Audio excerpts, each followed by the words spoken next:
Okay, so the first thing you want to do when you're trying to find the equation of the perpendicular bisector of side PQ is to actually draw this triangle.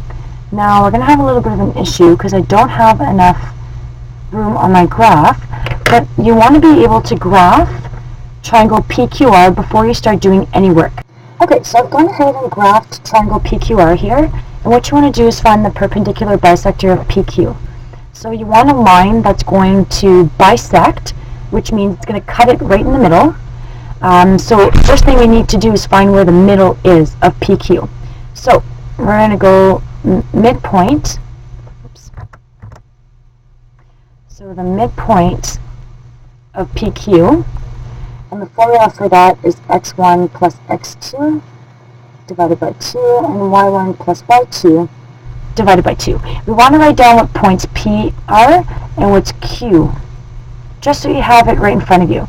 So point P is the point 12, 4, and the point Q is negative 6, 2. So I'm just going to write that down. P is 12, 4, and Q is negative 6, 2. You want to make sure that you double check that. So P 12, 4, good, and Q negative 6, 2. I know I'm good to start working. So we're going to go ahead and add up the x's. Now your x's are on the left side, your y's are on the right. So we have 12 plus negative 6 divided by 2. And then we have 4 plus 2 divided by 2. Make sure you know how to add your integers properly. 12 plus negative 6. If I have 12 units and I'm taking away 6 negatives, I'm going to be left with 6. And then 4 plus 2 is also 6. So my midpoint here is going to be 3, 3. And that's the midpoint of PQ. I'm going to go back to my graph and graph 3, 3. So here's 3 for x. And that looks like it can make sense. So my midpoint is 3, 3. I need to draw a line that's going to be perpendicular. So now I'll find where it bisects, but I need to write where it's going to be perpendicular. So this is a 90-degree angle all the way around, okay? So it just tells you that it's 90 degrees everywhere you look. I'll just leave 1 there, so that's not too confusing. I'll put it inside. So bisector means that you find the midpoint because it bisects in the middle. So it bisects PQ. And perpendicular means that the slopes have negative reciprocals. So if I need to try to find the equation of this line, first of all, I'm going to give it a name. I'm just going to call it AB for now. So we need to find the equation for AB. In order to find the equation for AB, we need to know what shape it's in. So it's a line, which means it's going to be in the form of y equals mx plus b. Two things that you need to find. You need to find m, and you need to find b. We're going to start by finding m, finding the slope. Okay. So to find the slope of AB, we need to go back and see if you can calculate that. On AB, there's only 1 point, and to do the slope, you need 2. Because it's perpendicular to PQ, you can calculate the slope of PQ and then do the negative reciprocal. So we'll go ahead and do that. We're going to calculate the slope of PQ first. Point P is 0.124, and point Q is negative 6.2. The formula for slope is delta y over delta x, which means the differences in your y's divided by the differences in your x's. So again, a reminder that your y's are on the right side. I'm going to start with 4. So I'm going to do 4 minus 2. And then that means I have to start with 12, which means it's 12 minus negative 6. 4 minus 2 is 2. 12 take away negative 6 is 12 plus 6, which means that it's 2 over 18. When you reduce this, the slope of PQ, you can divide both by 2, which means the slope of PQ is 1 over 9. This is the slope of PQ. So I'm going to go back to my graph and write down that the slope of PQ is 1 over 9. We'll see if that makes sense. Here's Q, here's P. I go up 1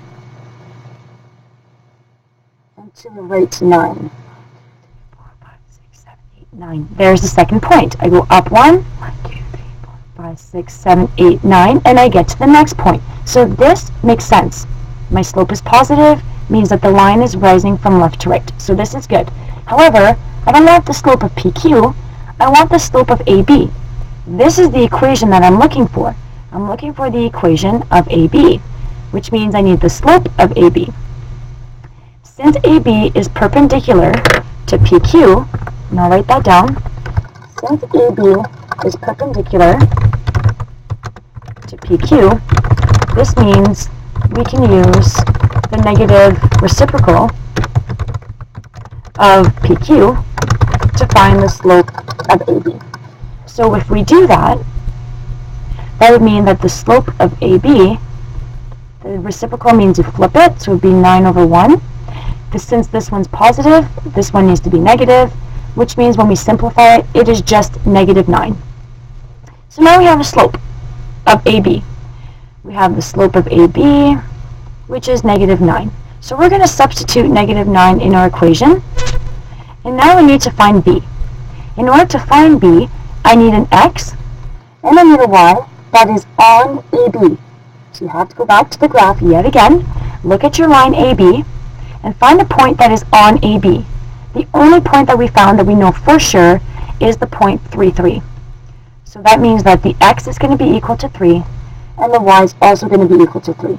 All of these data points all deal with the line AB, because we're looking for the equation of AB. So we can sub in 3 for y. Slope stays negative 9. The x is positive 3. Negative 9 times 3 is negative 27.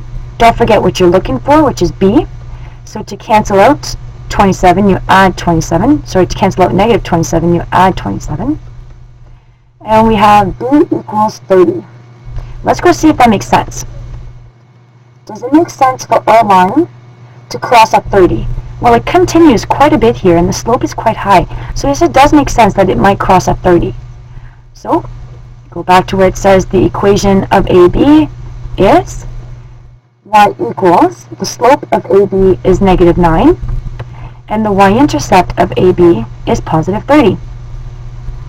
If you want to check this answer, you can go to GeoSketchpad and just create your line. So basically, what's going to happen here is we're going to find the midpoint of PQ.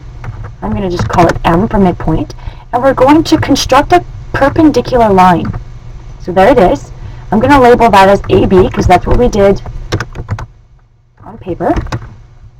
And I want the equation of AB. So I'm going to click on the line AB, click on measure. Now there must be something else selected, so I'm going to click here and reselect my line. Go to measure, equation, and sure enough, we're right. So if you want to see if your line crosses at 30, you can bring it down, until you see that your line actually crosses at 30, right over here.